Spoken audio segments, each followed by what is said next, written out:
Well, welcome, welcome. I see you folks still coming in.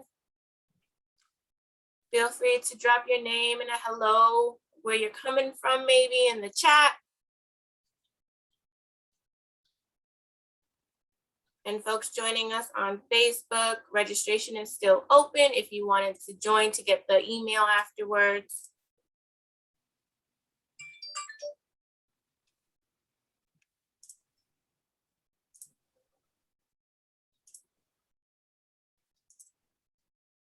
Alrighty, I think we can get started. Good morning. My name is Shaitia, and I'm with OEE, the Office of Economic Empowerment. Welcome and welcome back to the 2021 EqualPayMA Roundtable series. In this series, as you may already know, is in partnership with the Massachusetts Commission on the Status of Women, MAWOC, the Massachusetts Women of Color Coalition, and today's series also being specially co-hosted by Amplify Latinas.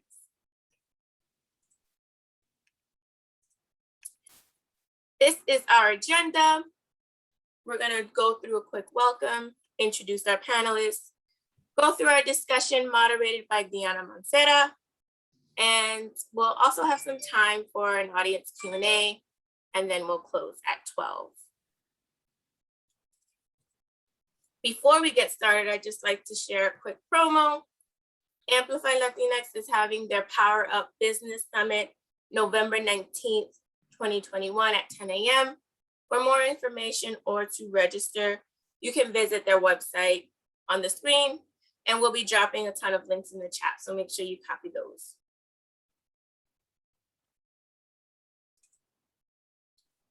Again, for those of you who know, the series has been going on since February. We will be having another conversation in November on the LGBTQ plus wage gap, November 17th. You can register at the bit.ly on the screen, or again, that link will be in the chat.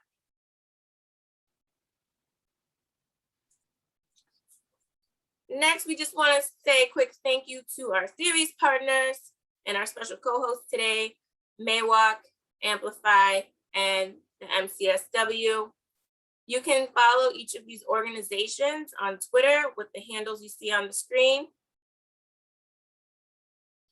And you can also find those handles on the Office of Economic Empowerment social as well.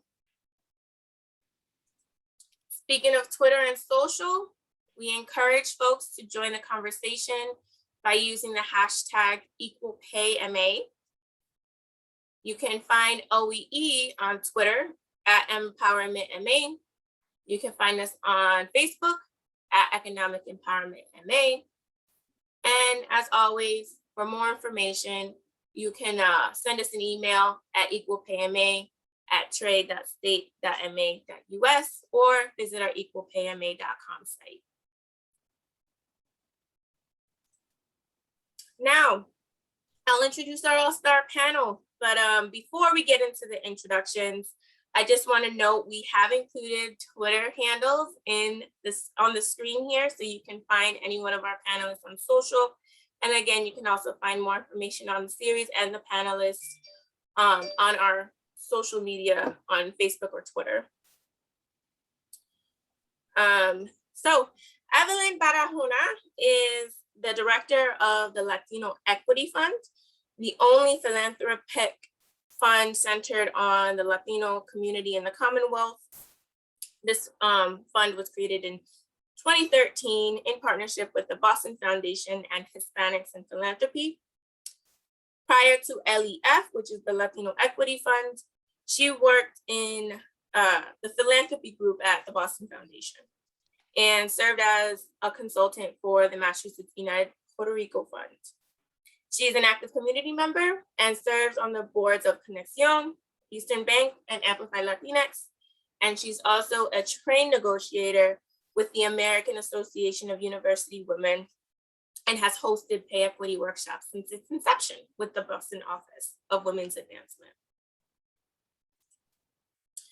Waleska Lugo de Jesus is the CEO of Inclusive Strategies. She's widely recognized for advocacy for anti-racism work in identifying educational strategies to create equity.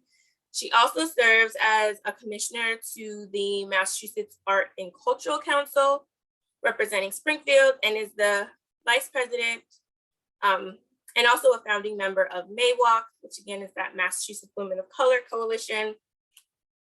She also has a number of accolades, including her most recent 2021 Latinx Amplifier for being a quiet disruptor and outspoken advocate for social change. Next, we have Marcela Alves Matos. She is the board chair of ALPA, the Association of Latino Professionals for America. Its National Board of Directors. She is, ALPA is a professional association with more than 90,000 members and 150 chapters across the country. Marcela is also a managing director at MCBI Advisors and partner at Surfside Capital Advisors, LLC, where she focuses on helping business leaders address strategic business operational issues to achieve sustainable advantage and success. Marcela is in her third year on the Massachusetts Latino Advisory Commission, appointed by Governor Baker. She's also a member of the Greater Boston Chamber of Commerce, Women's Network Advisory Board, and co-chair of the Hispanic Scholarship Fund Advisory Committee.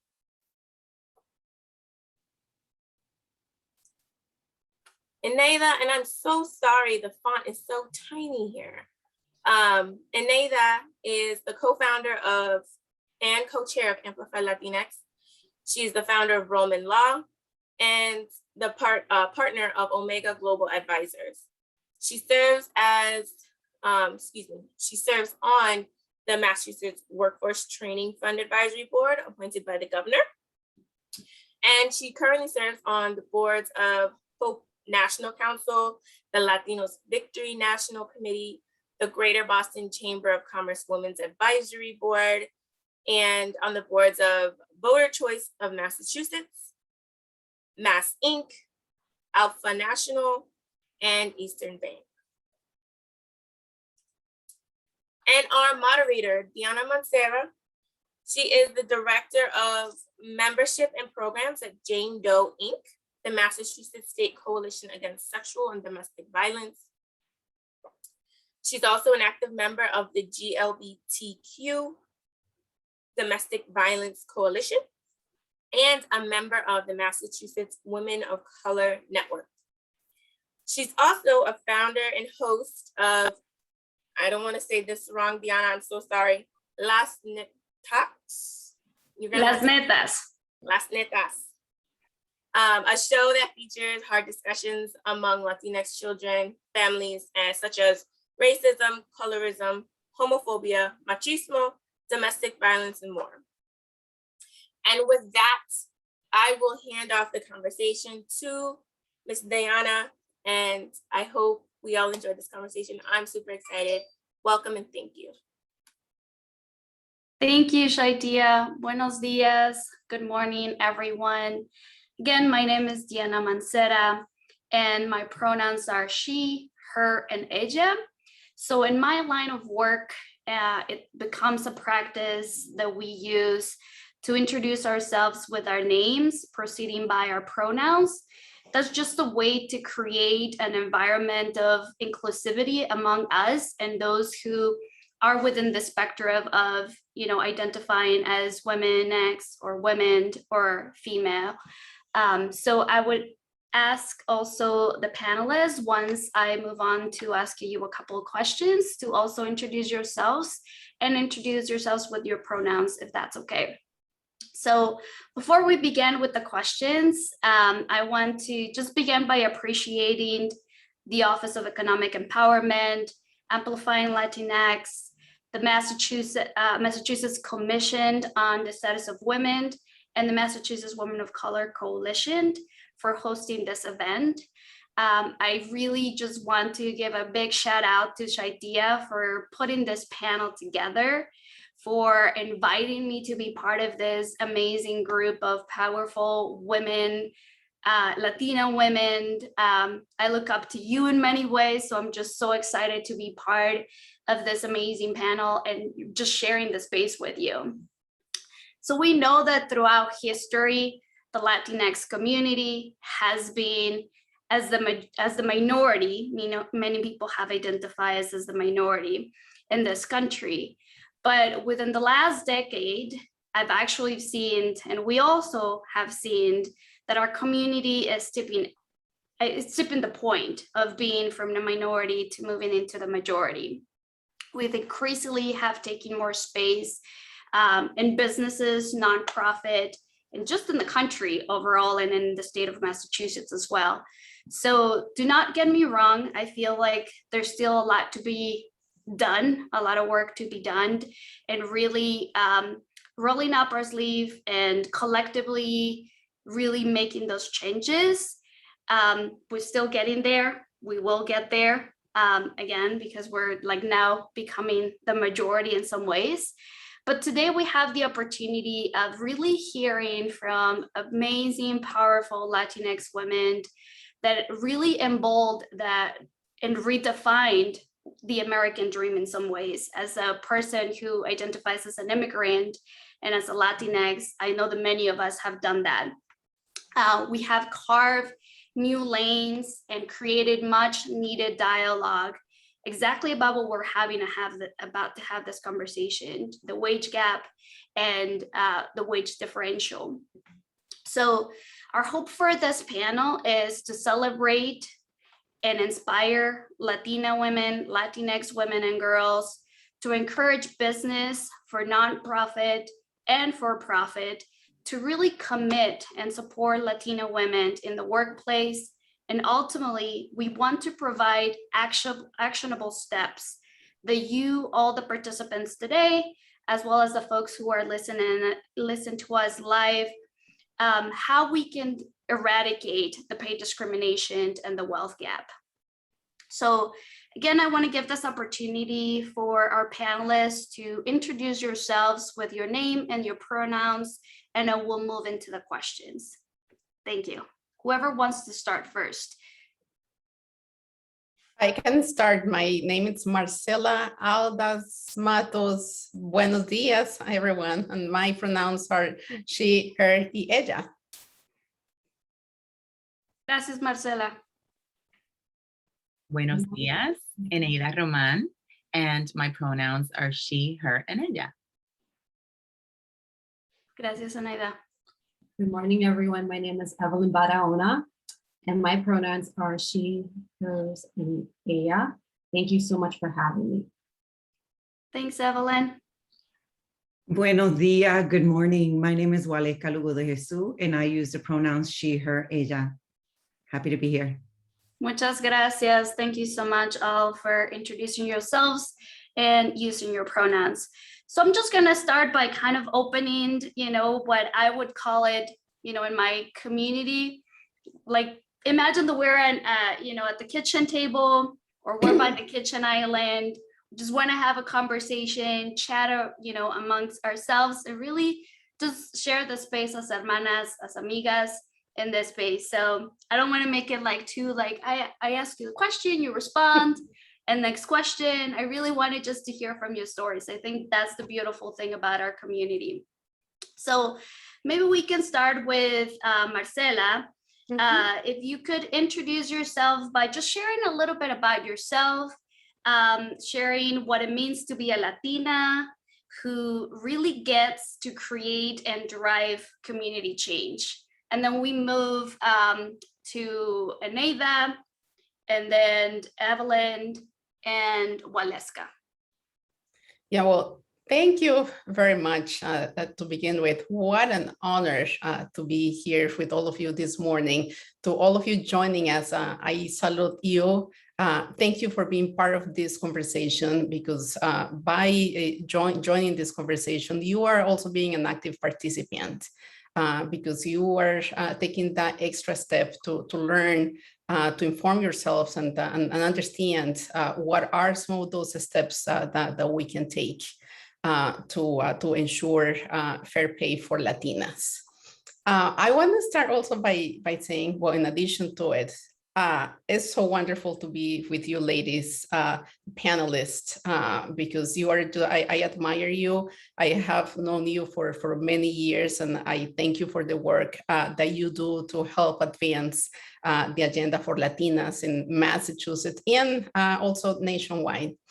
I am muy orgullosa colombiana. I was born in Colombia, from Cali, moved to the States 21 years ago. And when I moved here, like many other Latina immigrants, I experienced a cultural shock. Number one, because I did not speak the language, had no friends, no understanding also of how the system worked. And because of the multiple experiences that I went through, I was motivated to be part of the change and to make sure that I wanted to use not just only my cultural background, but also what I had inside me, meaning my soul, my spirit, my beliefs, and also my values, to bring change, positive change, in Boston, in Massachusetts, and also nationwide. And fast forward through all of these experiences, as you mentioned at the beginning, I have the honor to serve as the national board chair for the largest Latino Professional Association in the US, Alpha.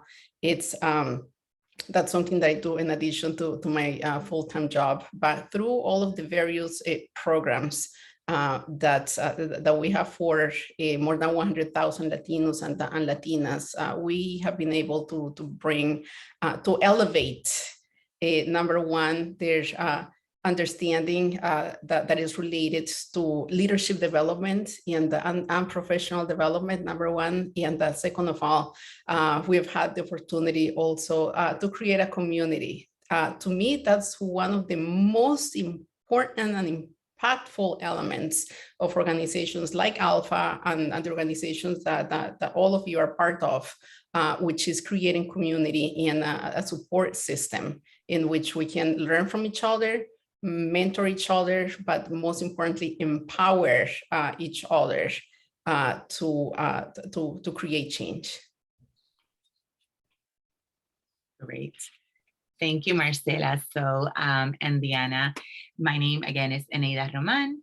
And I like to say, this is my tagline on Twitter. I like to say that I'm a lawyer by day and a Latina empowerment champion by night, because it is so important to elevate our community and to give visibility to our community and to, raise awareness of the issues, right?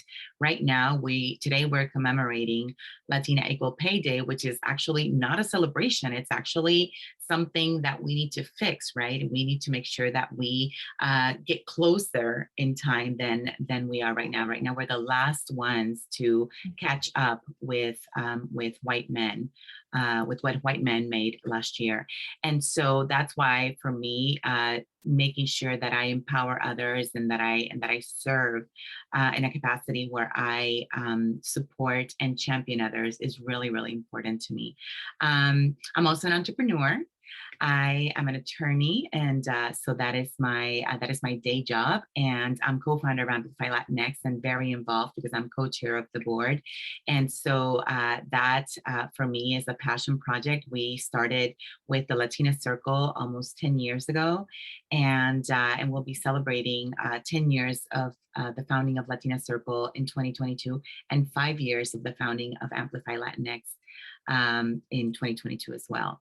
I'm originally from Puerto Rico. I'm from San Juan, Puerto Rico, and I moved to Boston. Love the flag. I love the flag, Waleska. Yeah. So let me. Representing. I'm gonna have to do something here because I have like a tiny little flag right here next to me. Because this is my little Zoom corner, and so many times we've talked about our identity. So I have my miniature flag here with me, always puertorriqueña, súper orgullosa. I came to Boston as an adult. I came here to go to law school with the idea that I was going to go back home. And little did I know that Boston would become my second home. I married a Bostonian. I root for Boston teams, go Red Sox. And and so I, it's a joy to, to have stayed here all these years and to have built an extended family here in Boston. And of course, it goes without saying that I'm passionate about building power and about making sure that we elevate Latinos to positions of influence, because that's what we're all about at Amplify Latinx. We're making sure that we are building the next generation of empowered Latinos and Latinas who can be represented across sectors. So thank you for having me. I'm delighted to be here among this amazing group of Latina leaders. Great. Good morning, everyone. Evelyn Barahona. I am a Salvadorian American Latina from California. Came to Boston in a similar vein, for school, and then stayed. And one of the things that when I think back on the trajectory of my career is, the option to shift, based on your values and where you are. And for me, that's exactly what happened. I started in finance and I worked in corporate. And, previous to that, I never really had experience in the corporate world. So I felt like I was an immigrant in a sector because they were speaking different languages, there were different cultural norms. And I think that if it wasn't for organizations like Alpha, Noshemba, Prospanica, it would have been much harder, because I realized very quickly seeing yourself, thrive in different forms really is part of like the success formula. And I feel like building any type of community, especially when you're in a sector that you don't see yourself represented, it's very, very key.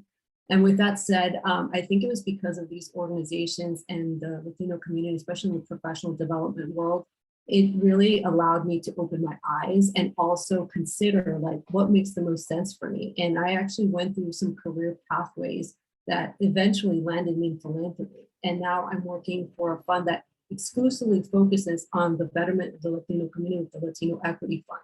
And for me, I feel very privileged to know that my values are aligned with my work. And you see that with, I'm also part of the Amplify Latinx family, as well as I'm the chair of Conexión. And for those not familiar with Conexión, they're a Latino organization that focuses on the advancement of Latino leadership through mentorship and social capital. And so when I think about what does it mean to be a Latina driving change, one of the things that comforts me is that I'm not alone, that I, look at this, great group of squares of lovely ladies, and I'm often inspired not only by the leaders, in the Latinx community, but also our community ourselves. Like we have a lot of tenacity. I mean, when I think back of what happened with COVID and just what we do with so little, imagine if we had more. So when I think about driving change, I think about how do we increase equity? How do we increase power? How do we ensure that it's not just a few of us thriving, but many of us, because many of us means that we're a big portion of this population. And if we thrive, the state thrives, the United States thrive. It's that simple. So I'm very happy to be here, to be part of a group that believes in uplifting our community and using our shared resources and social capital to do that. And thank you for joining us. Thanks, Evelyn. Valeska. Gracias, Diana. I have to start by kind of just taking a deep breath and taking this all in. I am extremely inspired. I know we're kind of imagining a kitchen table, but I need my formality. Dale la gracia to the Office of Economic Empowerment, specifically Shaitia and Sarah and Diana for being our moderator today. Amazing fellow panelists who are inspiring me every day, and a special appreciation to Massachusetts Women of Color Coalition for my community sisters for allowing me to be a voice and to have this space for advocacy. And Diana, puedo decir mi historia, right? Because the stories, Please. what I'm hearing is what makes us. Exactly. So I identify as Afro-Puerto Rican, and I love that I'm reading in the chat that we have República Dominicana, Colombia, El Salvador, Puerto Rico, and all of that beautiful countries that we represent. And so part of being Afro-Puerto Rican, which I am now identified, Venezuela, Guatemala, is that I have to acknowledge my history of African descent and how the Taínos, which were natives of the islands, were enslaved by the Spaniards. That's the foundation of my story, and I needed to understand those roots in order to navigate the economics of the world, the oppression, the continued inequities that we face as Latina women. So I want to say that my journey, although I'm very grateful, it has also been rooted in struggle. And so I survived racism. I still face discrimination. I see myself routinely falling into spaces where I'm judged by stereotypes and often have to endure microaggressions. So one of the things that I want to bring forth is that although we are still leading in so many different capacities, I don't always dress like this. And sometimes I'm in jeans and in a hat. And when we go out, we're still a part of a society that continues to be marginalized. So I began, as part of my own experience, I began kind of this journey of, it started as 20 years ago, multicultural affairs, then it shifted to a space of DEI and racial equity work, but really to try to help create equitable environments, but also communities. And so even though I have 20 years of experience, my life experience is really what has given me license to relate to this work. So, you know, people from some businesses thought that they can get away by paying me less just because of the way that I look. And this makes me emotional because I have friends that were males, and I would get an opportunity for a promotion. And they knew that I knew how to do the job, sometimes, you know, a little better than them. And I would still get $2,000 to $3,000 less than them. And so it's important to understand that we have to find out why, and then challenge the agency on what their baseline is for that difference, and then kind of build a case to advocate for yourself. So, and then when you do that, and that takes years of practice and a lot of hot flashes, because you get all nervous because you have to advocate for yourself. But then when we are able to do that, it's important to teach another community sister on how to do the same. So tell your story, repeat your story the way that we have been doing it today, because one of the things that I say, and I'm so glad that Shaitia kind of jumped through my bio, is that I do not seek recognition or awards for myself. The reason why I like to highlight them is because I want to inspire to aspire. So if someone can see themselves in me, then I have done my job. So it's not about recognition, it's more about representation. So the world today is experiencing this commitment to Latina equal pay and racial justice. And so if this does not happen in my lifetime, I'm really, really happy to be a part of this inspiring force behind it. Thank you. Thank you so much, all of you, for sharing, you know, your truth. I think that that's exactly what you just say, Waleska. Our truth makes us is what really paves our journey and paves, you know, where the folks coming after us are going to be walking. And hopefully the struggles that we went through, other folks that come after us don't have to face. And that's our hope, right? So I think that many of us in this space, also based on kind of the stories that you also just share with us, have gotten to a point where citing a research about the importance of diversity, about having a diverse voices in the room is just not enough anymore. And that's where we're here, right? And that's where we're having these conversations, because many of us have to fight through get an invitation at the table, have to fight through getting into the space where we're seen and really create that change. And really not just change, but meaningful change and meaningful inclusion. So kind of, I want to go back a little bit to what you share with us, Waleska, about your story and speaking your truth, and the relationship of going back to your history and the root of where you come from and the importance of that, and what oppression continues to this day, really marking as the ability for us to be successful in whatever we end up doing in our lives. So I wonder if you can go back to that piece a little bit and share with us, like, what does it mean to you and how you have committed your work to address those racial disparities, as you mentioned, with the intersections of inequity within your work and the communities that you work with. Gracias, Diana. So I've learned, and probably more in the past decade, the importance of history and the impact on me personally and those that surround me. So, and that is part why I say this is how I identify now, because I have, and I think this is a popular word now, we're all pivoting in different ways.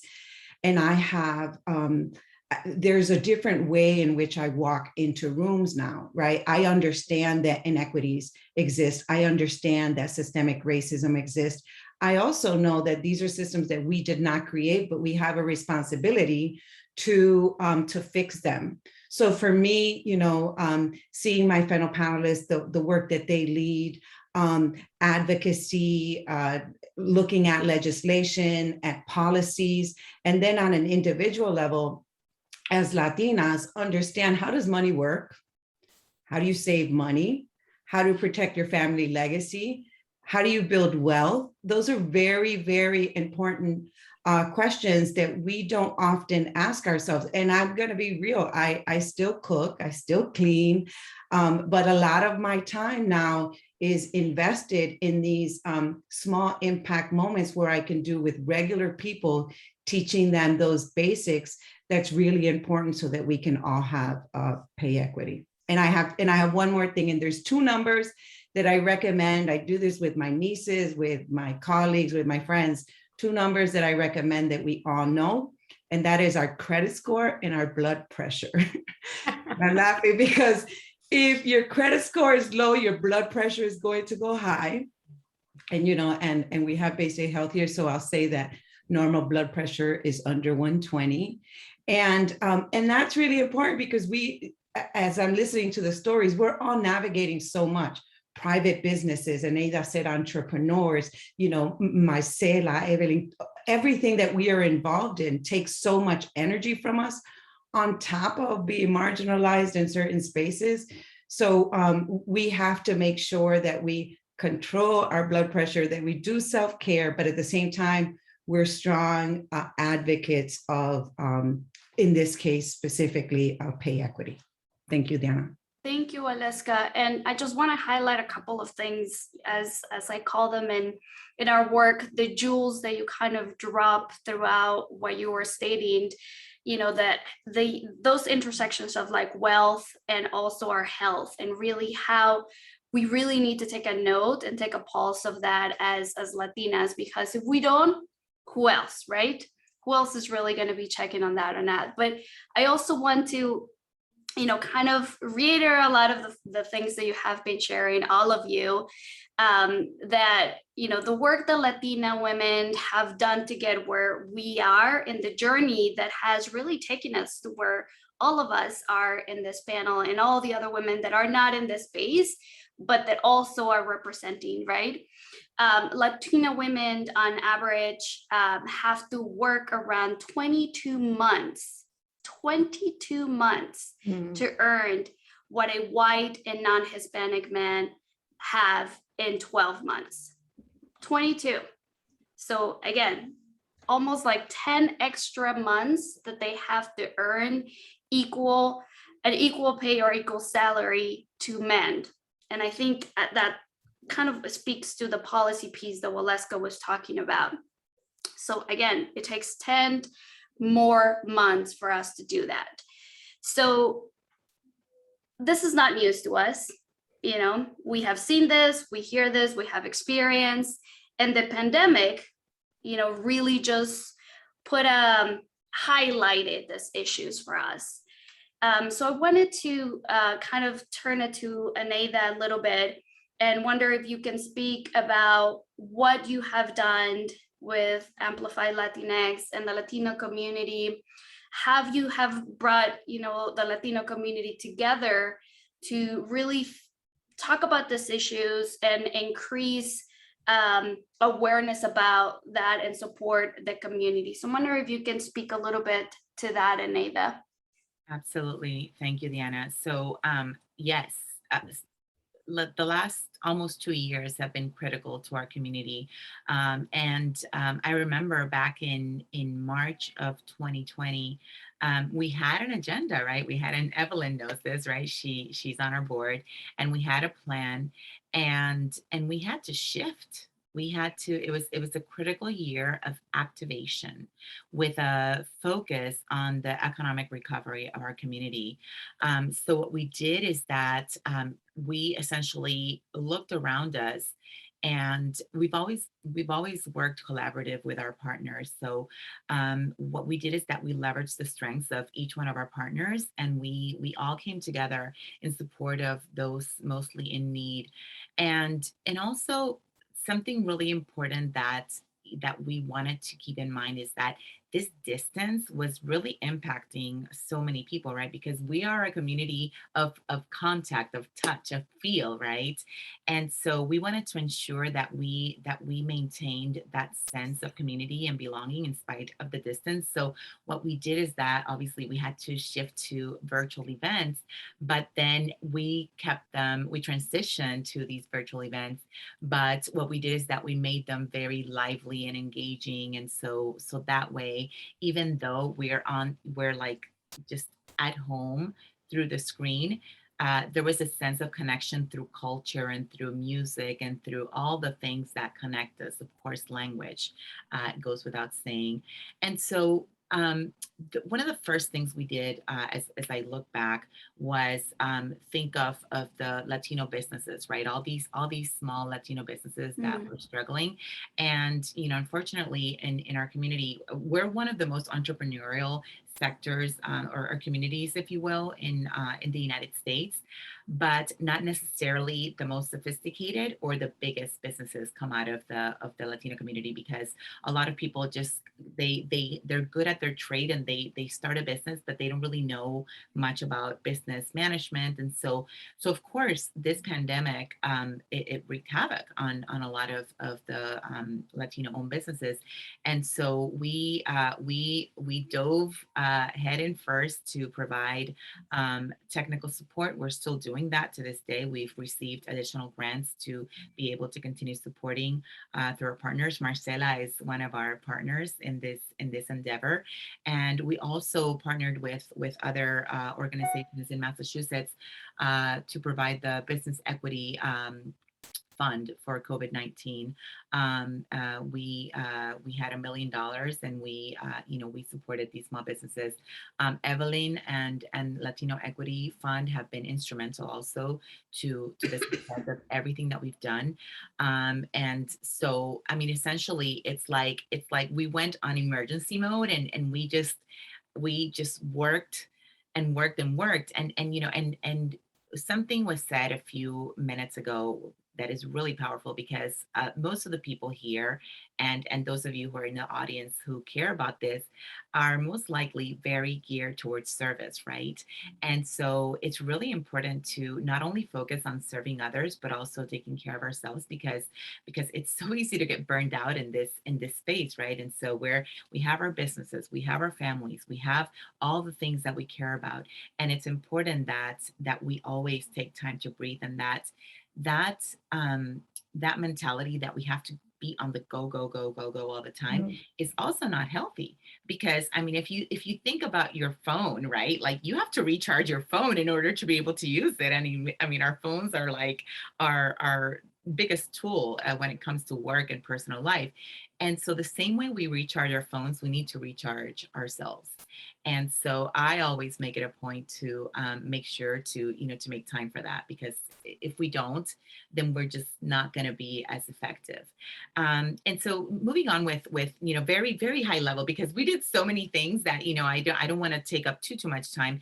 But one of the key things that we also did last year was conduct a number of polls that informed also the continuation of our work, and would also help us receive additional funding for the work that we were going to do. And that these polls, we partnered with MassInc among other wonderful community partners, so that we could poll the Latino community and understand the effects of COVID-19 on Latinos in Massachusetts, and also on the small business community at large.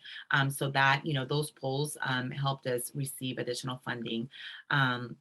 And another crucial element of 2020 was the fact that it was a census year and an election year. So obviously, as a nonprofit, we're not, we don't campaign or anything, but we do educate. And so we made it a point to also ensure that we were raising awareness of the political and economic importance of the census and of the election in 2020.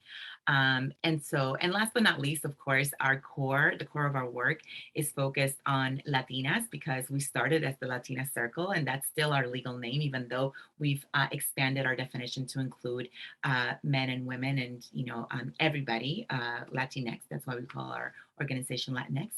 And so we make sure that we, in the middle of all this, continue having the visibility campaigns and elevating and highlighting and nominating and raising awareness of how many incredible Latinx people are in the Commonwealth that deserve to be in positions of influence and decision-making roles. Thank you. Thanks, Zenaida. I feel like we need to meet at some point when this COVID, it's over. At some point, we all need to meet and have cafecito and because we can go on and on with answering a lot of these questions and really having a meaningful conversation about all these things, right? And I also want to be mindful of our time as well, so I'm gonna try my best, Shaitia, before I get in trouble, to try to get through everything. But I wanted to maybe switch a little bit where we were going with what Eneida just shared about really mobilizing and organizing our communities. And maybe ask Evelyn, with your experience working with, nonprofit organizations and charitable foundations specifically, wondering if you can speak to what is the connection of what we're here for, which is the wage gap, and the closing the gap with the philanthropy work. I wonder if you can speak a little bit about that, please. Yeah, no, definitely.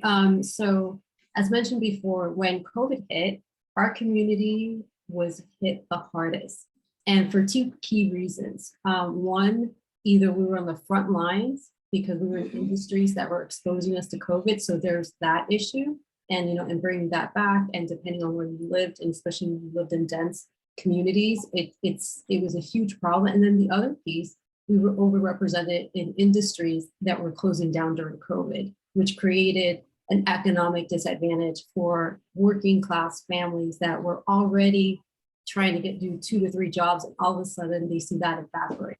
So similar to what we saw with Amplify Latinx and other Latino nonprofit, communities, you have to shift gears. And for us as a philanthropic fund, we had sort of had our eyes set on working on initiatives related to economic prosperity, because we were looking to figure out ways of how to elevate the Latino community related through advocacy, resources, research, and so forth. But when COVID hit, that kind of fell out the window. We went as far as changing our name. We were Latino Legacy Fund, because for us, we were trying to figure out how do we create a legacy in the Latino community and building wealth, building prosperity. And then we came to realization is there is no legacy if there's no equity. And that's when we became the Latino Equity Fund. And so we shifted gears, partnered with different community foundations, including our very own, the Boston Foundation, which the LEF is housed at, and basically looked to sort of put resources that we had earmarked on like key initiatives and just try to get to the basic needs because it was that bad. And then for us in particular, supporting nonprofits, especially Latino-led profits, we already knew that they were going to be at a disadvantage because generally in philanthropy, they've been under-resourced and under-invested.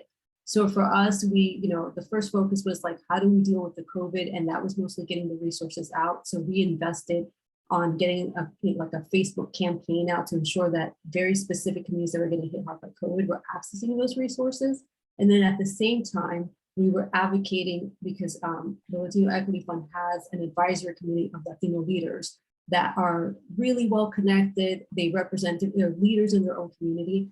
And we use that to our advantage to advocate on the governor front to basically say, this mass site is not working for Latinos. Like Latinos, like some of them don't have cars, some of them can't access. So like we were sort of highlighting these inequities already, even though they were saying there were resources and like push for mass mobile efforts. And so we went as so far as partner with other Latino groups that were really, really, focused on like, hey, how do we get like ensure that our community is being taken care of? Now that's that perspective. Now, right where we are, what we saw was, wow, we already knew that these inequities exist in the Latino community, and COVID just further exposed it to the point that you couldn't ignore it. Right. It was very clear. And for us, we've used our platform to elevate, Latino leaders in requests to ensure that there's equity in their given, nonprofit work, as well as use our platform to ensure that because as a philanthropic fund, we also represent a convening aspect where we have stakeholders like state and business leaders. So now our work is, okay, we have economic prosperity and we've also added health equity because we realized that that was intertwined. The COVID situation also highlighted that those that maybe previously weren't accessing medical, facilities and so forth because lack of insurance or, they didn't have like the best care. It just became very, very, very clear for us that we have to do both and we have to use a different apparatus. And for us, it's like, we're like in the philanthropic world, so we're able to use convenings and research. And then for us on the economic prosperity in getting back to the wage gap, we've always pushed for trying to find initiatives and advocacy work in ways of like, how do we remove barriers for Latinos, not to just work, but to access quality jobs? Because for us, it's like when we return, whatever return is, I don't want Latinos that were in service jobs to just go back to low wage work. It's like there has to be a way and a trajectory. So for us, it's just pushing with our collective work. And for us, it's, we do a lot of collaborations and we use a lot of advocacy, avenues and so forth. It's making sure that if Latinos have barriers, we had recognized that ESOL was an opportunity to remove a barrier because there's plenty of Latinos that are hardworking, really smart, and that really want to move along. So for us, it's like, okay, what is that barrier? So let's do that. What is the other barrier? Learning new skills. We have industries that are in our high growth that we need technology, our majority of Latinos being included. So we're thinking of that in that perspective, and how that translates to Latinas is if they're able, because most of them are head of households, and so a lot of them suffered severely because of COVID. They had 2 or 3 jobs and that evaporated. It's like, how do we get them to access programs, get invested on, and access programming that will just put them in a trajectory, because it's no longer about just having work, it's accessing high growth work so that they can have economic mobility. Thank you, Evelyn. I think that, basically what you said in summarizing a lot of the stuff that you share is like accessibility. That is definitely something in education. So I kind of wanted to hear a little bit about from the business piece, which you mentioned, Evelyn, that really having those collaborations and relationships with the corporate world, from the work that you do is so important and equally important in terms of for folks to realize the lack of access or the the need of access for those communities that may not have the education or the systems to get access to those systems and things that we all have the right to. So I'm wondering if, Marcela, I want to move it to you a little bit, and if you can share about the commitment that corporations need to take around this, the leadership that they need to really advance and support the Latino women around this. As Evelyn mentioned, a lot of us are head of the household and the importance of that. So can you speak a little bit about that, Marcela, please? Yes, no, absolutely, Diana, muchas gracias.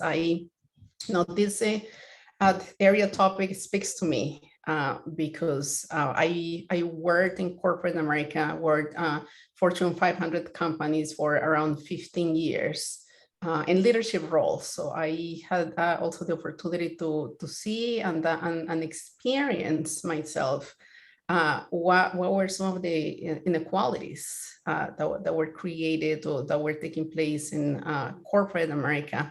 And it's interesting because I went full circle.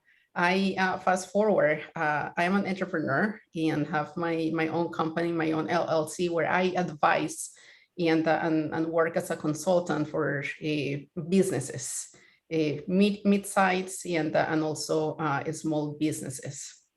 My experience working in corporate America helped me understand that some of the issues were rooted mainly on biases or perhaps on stereotypes. And those are systemic and structural issues that were created many years back. But I think that to Waleska's point earlier, even though we're not responsible for what happened in the past, we do have a responsibility to do something about it. Given that those, like the majority of those issues are the structural and systemic or systematic, it's also important to understand how to dismantle some of those structural issues. And one of the key ways or key approaches to do that, which is happening now, is by creating legislation. Just as an example, the Massachusetts Pay Equity Act, which is one of them, really important. There are also some principles like the Fair Labor Standard. And because those legislations and structures have been created as a result, a number of organizations came to the realization, corporations, that they need to be in compliance, but it goes beyond just being compliant. It's also about creating it's about being fair and equitable and creating the right and fair ecosystem for women. So as a result, and part of the work that I do is about creating, and this is really important, and I'm speaking now to my business leaders and also business owners who have the ability to influence this, which is number one, creating compensation philosophies or compensation policies that are equitable and that take into consideration some of these inequalities that we have described today, with the idea of closing that gap.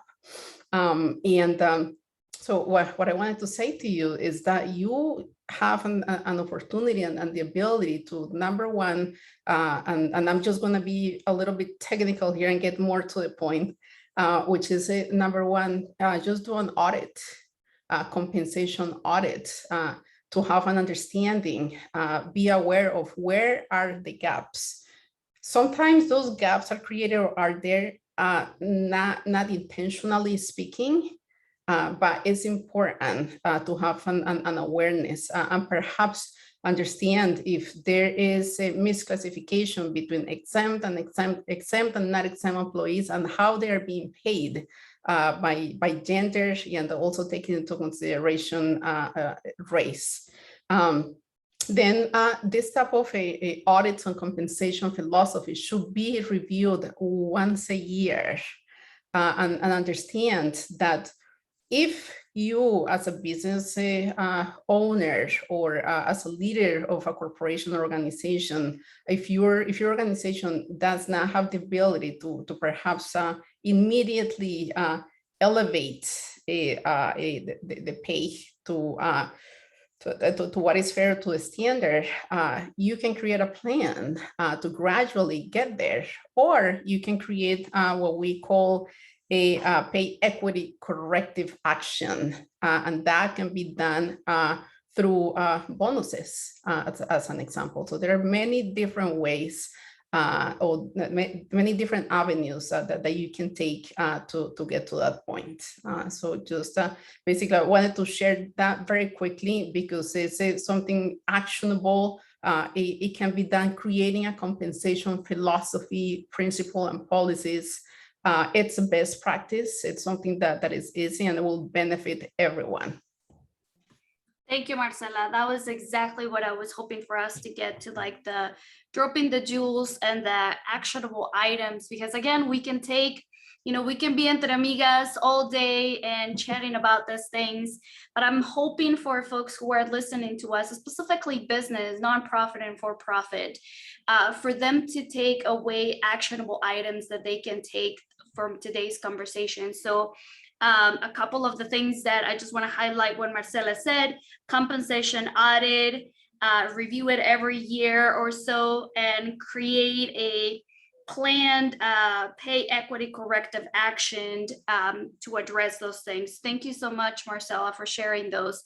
So I'm going to ask Marcela as well, Waleska, to share maybe one jewel that you can share with us about what they can, either an individual can do similar to what you share in your journey, or a business can do to support the Latinx women.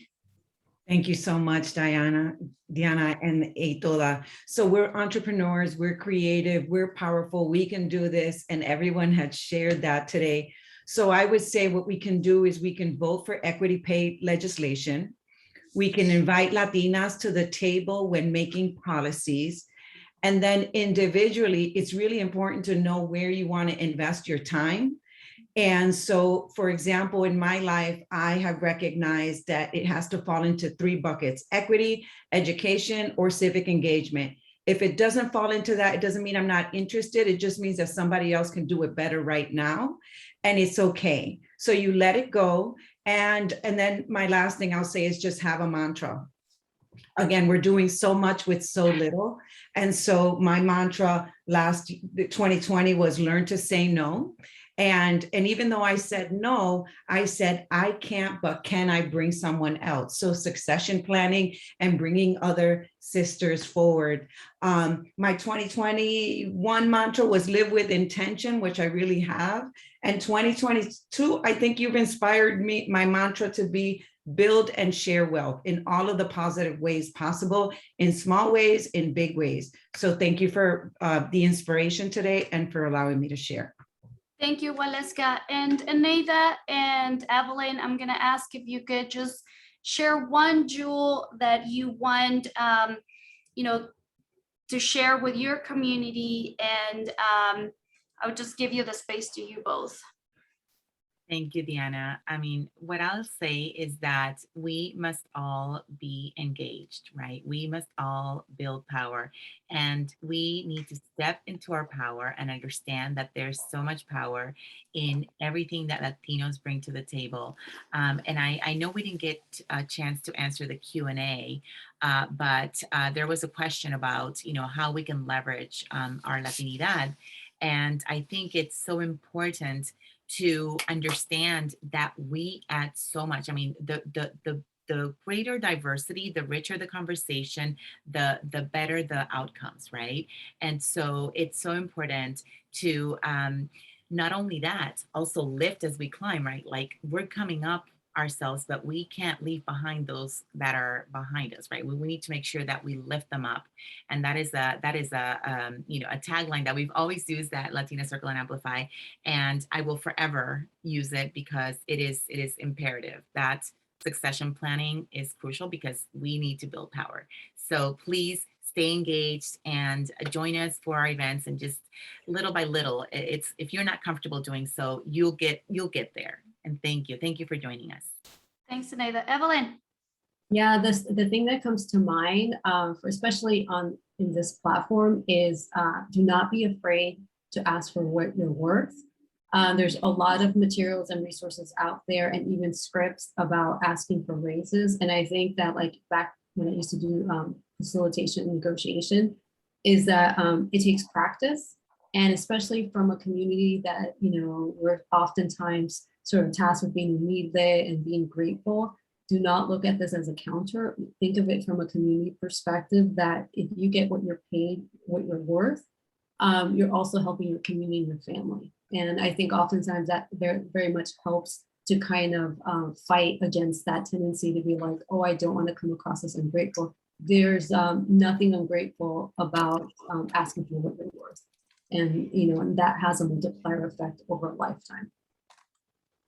Thank you so much, all of you, for sharing all your beautiful jewels and really just nailing it where we really need to do some work. So I just want to just close by really highlighting, you know, what you share with us about doing a compensation audit, review every year, create a planned pay equity correction.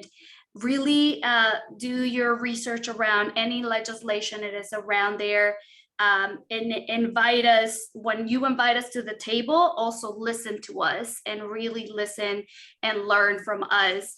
And then ultimately, I also want to say that I appreciate Evelyn by closing that, saying that our resources are so important, but also really thinking about that what we get paid is what we are worth, is what is important, because we not only support ourselves, is that would ultimately increase what our community is worth. So again, thank you so much, all of you, for dropping your jewels, for sharing with us.